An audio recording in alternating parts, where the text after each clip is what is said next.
Hi guys, welcome back to the channel. In this video, I'll show you how to locate WhatsApp desktop files on PC.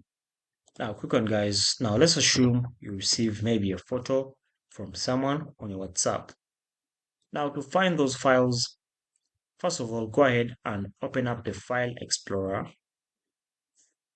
You can open up the File Explorer by tapping on Windows E like this, and then it will open up. Now, once it has opened up, you can then go ahead and adjust it.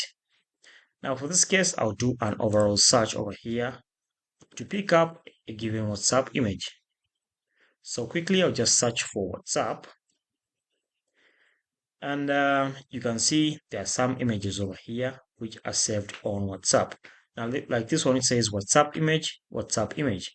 Now you can go ahead and open up this image.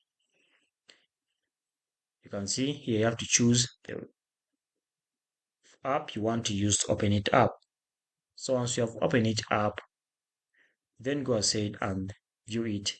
Now guys, to see exactly where this image is stored or the file, right click on this image in the search bar here. After that, click on properties over here. Now once you click on properties guys, you'll see the exact location. This file is in the users downloads over here. So this is how to locate your WhatsApp images saved on PC. Thanks for watching guys. Subscribe.